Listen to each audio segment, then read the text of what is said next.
il ne bougera pas parce qu'il est en fonction de sécurité que je vais enlever. Donc là, je vous demande de bouger un peu plus.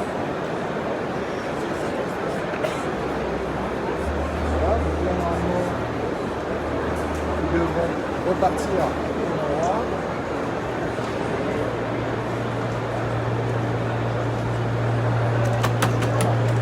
On va bouger un peu.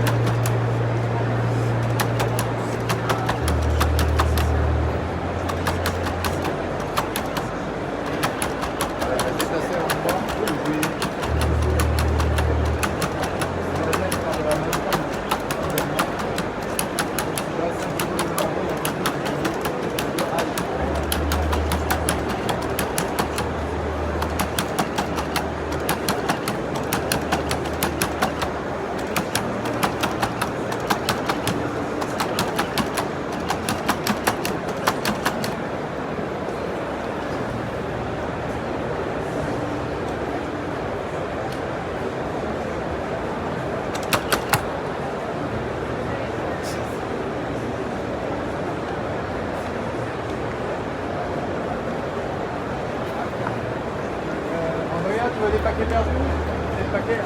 Ouais. Donc là, en fait, de temps en temps, il faut... Alors, par la batterie, on a dit c'est pour ça. Ah, ok.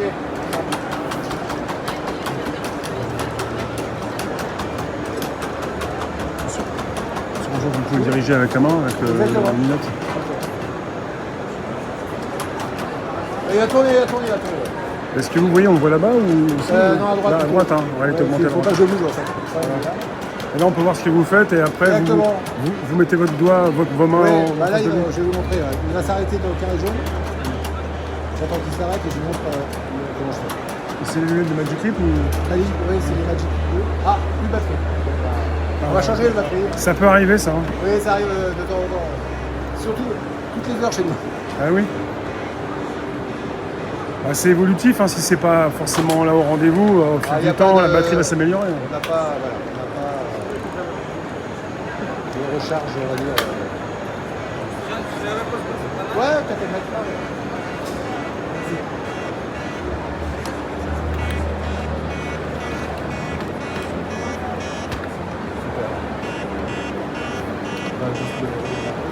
Il fait du bruit quand il n'a plus de batterie ou... En fait, il a mal. Ah, c'est juste un alerte. C'est une alerte batterie. Ouais. Alerte, oui, c'est ça. On attend qu'il redémarre et puis on va relancer. Et il s'appelle le Cyberbug.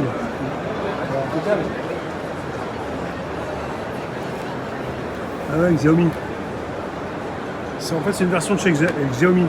Oui, c'est une version 1 d'un chien Xiaomi qui vont arrêter.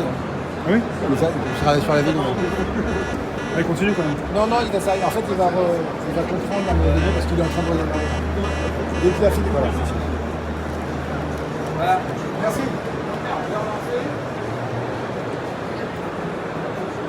En fait, monsieur, vous avez des super pouvoirs. Ouais, comment? Le chien, il fait là-bas. Qu'est-ce qu'il fait là-bas?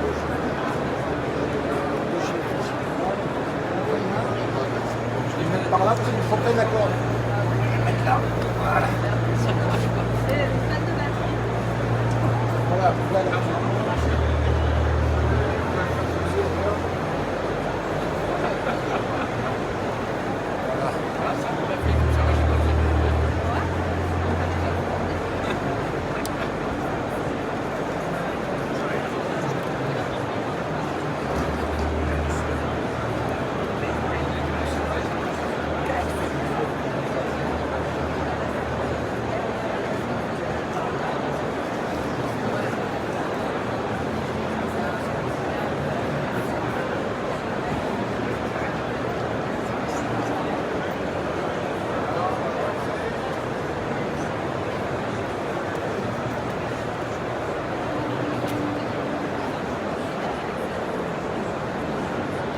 Ici, on a le retour de ce que le monsieur voit avec ses lunettes. Il est sur une interface graphique, comme sur un ordinateur, et donc il est en réalité augmentée. Donc il peut, après, en utilisant sa main, en pinçant, faire des sélections dans l'espace. Il reprend quand même un contrôleur, il peut faire des sélections dans l'espace. Le contrôleur sert chez Magic Clip à certaines choses. Si la main ne suffit plus, parce qu'elle n'a pas été bien paramétrée, peut-être, il reprend le contrôleur pour justement relancer l'opération. Et là, il est avec tout un système d'affichage graphique. C'est ce qu'il peut voir quand tu tournes la tête.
Pointez, vous cliquez après. En fait, j'ai juste besoin de pointer ma main. Juste pointer la main et après ça prend. Pour 3-4 secondes. Il comprend que la destination, c'est bon. Ce sont vos lunettes C'est plus simple. Ce sont vos lunettes qui retransmettent après le signal en robot. En fait, les lunettes ne servent qu'à reconnaître les gestes des mains. Ouais. Et ensuite, on a l'algorithme d'ailleurs qui envoie les ordres. On envoie les ordres des chaînes directes. On a un algorithme. Par exemple, je lui dis là-bas, je pointe. Normalement, si on connaît bien le point, voilà, il va aller à gauche. Il va aller à côté du bidon. Je lui demande de se positionner en face du bidon. Vous êtes relié, on voit 5G là, je sais pas si c'est un rapport, vous êtes relié en 5G, c'est ça, par rapport. Oui, quand on envoie à l'extérieur, on met un modèle 5G pour se connecter parce qu'on a besoin d'être connecté en permanence.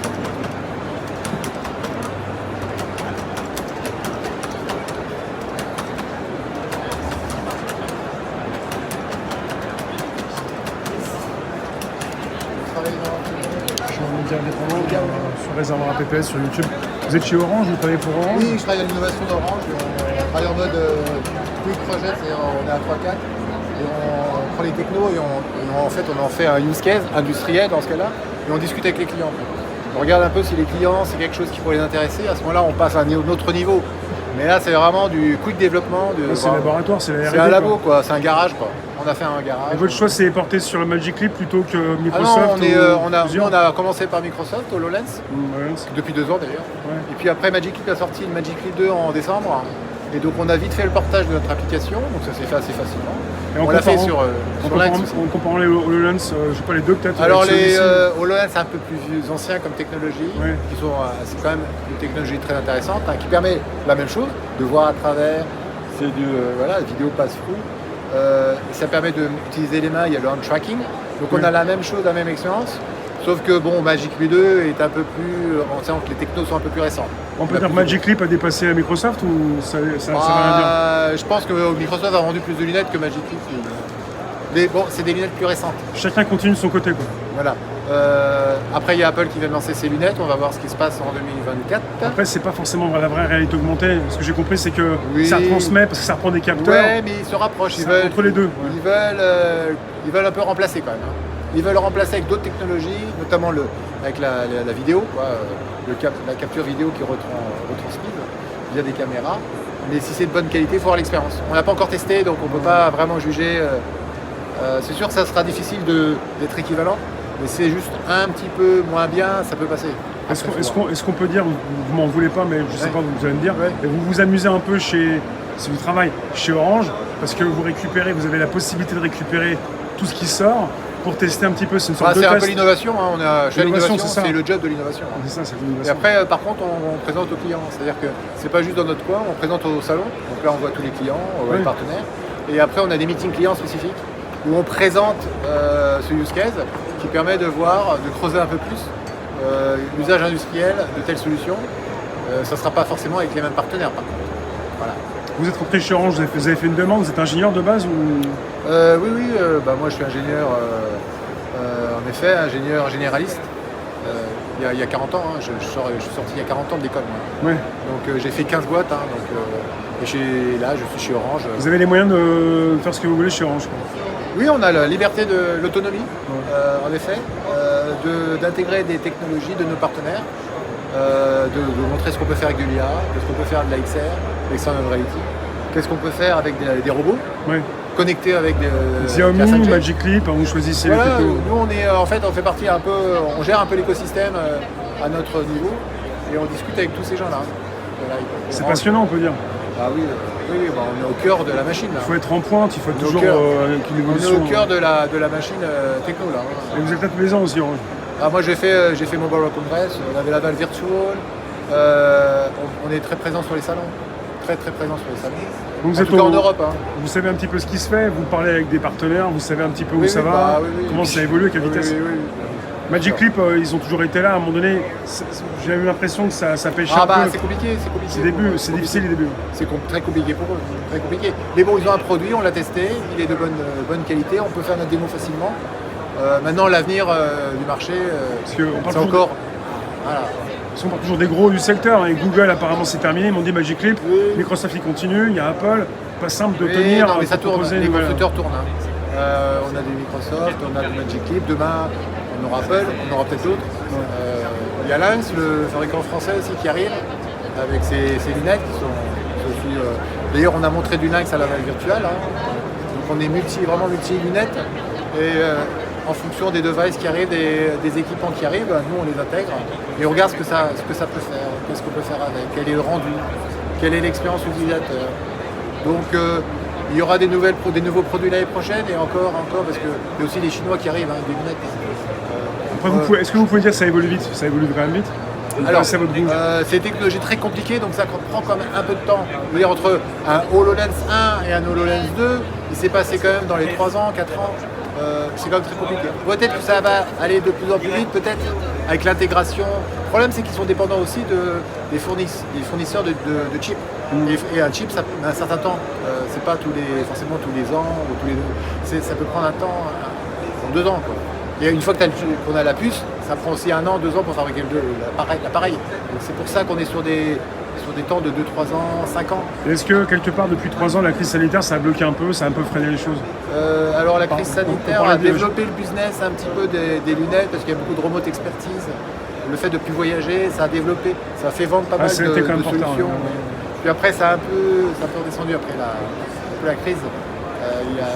Voilà. Ça va un petit peu par à coup, ça va aussi suivant les situations politiques et puis les différents pays. Oui, non mais c'est une technologie qui avance, c'est sûr, mais qui est compliquée. Ça prend le temps, mais c'est sûr. Mais la téléphonie au départ, ça fait du temps. Quand on se souvient des années 70, j'avais pas de téléphone portable. Mais il y avait des téléphones portables qui existaient dans les voitures, les gros téléphones. Bon, ça a mis encore 10 ans. Après, il y a eu des normes. Bon, ça a pris 20 ans, et puis voilà, après, c'est jamais On s'appelait ce monsieur qui a créé le premier téléphone portable à New York, ça a mis 10 ans avant d'être après commercialisé. Voilà, donc on voit bien que ça prend un certain temps avant de généraliser des technologies avancées comme ça. Et puis il faut que les gens aussi adoptent la technologie. Là, on rentre vraiment dans le téléphone encore, c'était assez naturel, on a toujours téléphoné, je veux dire. Ouais. Que ce soit mobile ou pas mobile, on fait allô, comment ça va. Là, on rentre dans quelque chose qui est beaucoup plus compliqué. On va changer la façon d'interagir avec les machines. Peut-être que demain, j'aurai plus de PC. Peut-être que demain, j'aurai peut-être un téléphone juste pour communiquer, mais je vais utiliser mes lunettes, j'utiliserai mes mains. Je vais pouvoir voir en 3D, faire des réunions en 3D avec mes collègues. C'est plus B2B. Et Apple, on a parlé d'Apple. Apple, quand ils vont sortir leurs lunettes, c'est aussi pour une utilisation professionnelle. Oui, très bien. Oui, ça commence comme ça parce qu'il y a le coût qui est important. Ouais, et puis les usages ne sont pas forcément là, etc. Alors que dans le monde professionnel, il y a toujours des usages, il y a toujours des scénarios intéressants de surveillance, de supervision, de collaboration. Modèle 3D, travailler sur des modèles 3D quand on est dans le design, c'est génial. Pouvoir travailler à plusieurs sur le même modèle. Bon, mais c'est des façons de travailler différentes, c'est-à-dire qu'il faut faire évoluer les mentalités. Les jeunes sont certainement plus intéressés, ou plus facile pour eux que les vieilles générations, etc. Donc ça peut prendre peut-être encore 10-20 ans avant que ce soit vraiment généralisé. Mais par contre, on y va quand même, on y va. Des fois on pense que ça peut être très rapide, mais en fait pas tant que ça. 10-20 ans, c'est quand même sur une vie, c'est quand même beaucoup. On veut toujours que ça aille plus vite. On ne peut pas aller plus vite que la musique, comme on dit.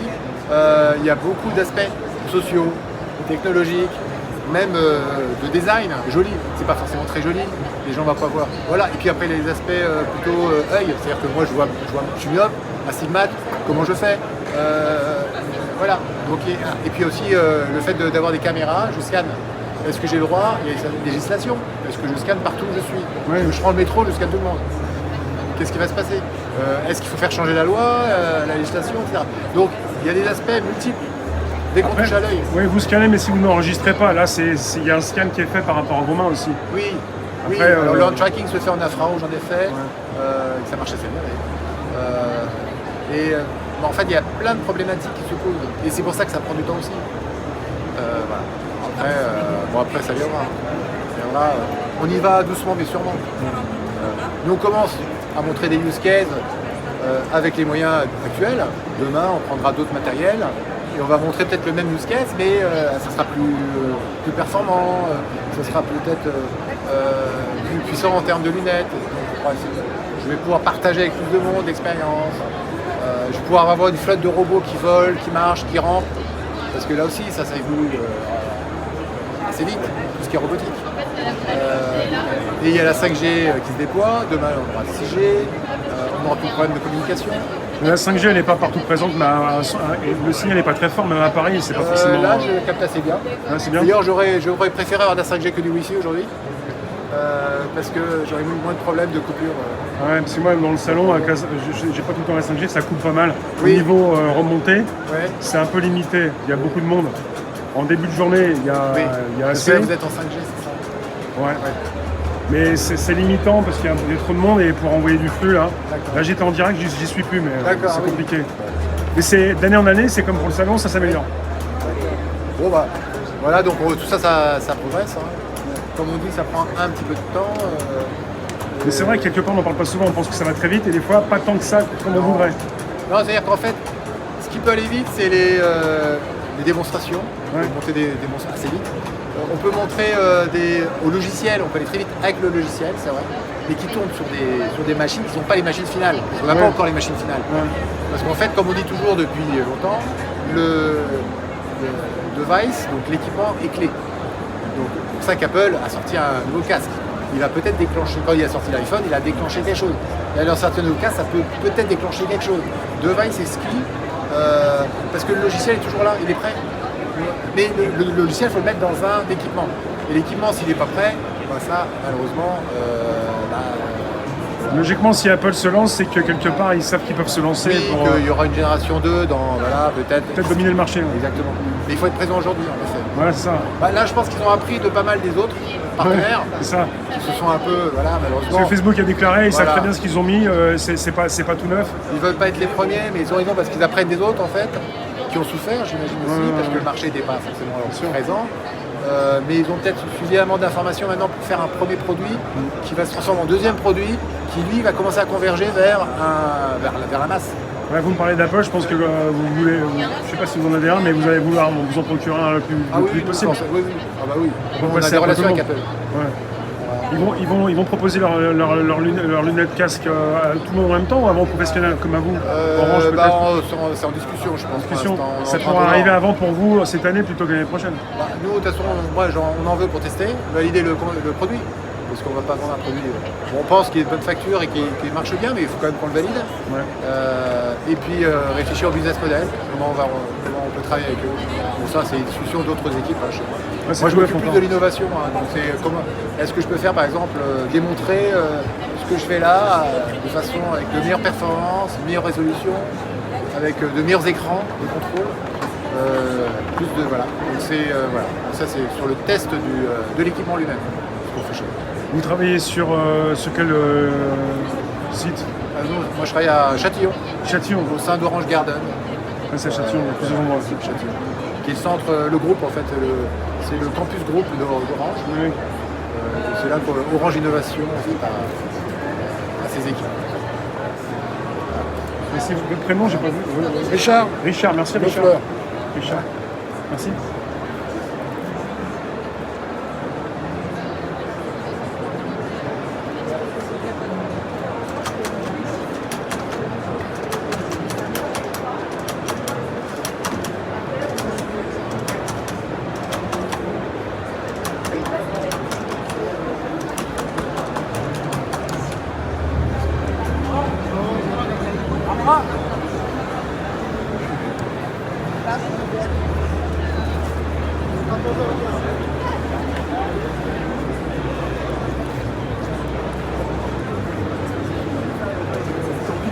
Sur du carbone, maintenant,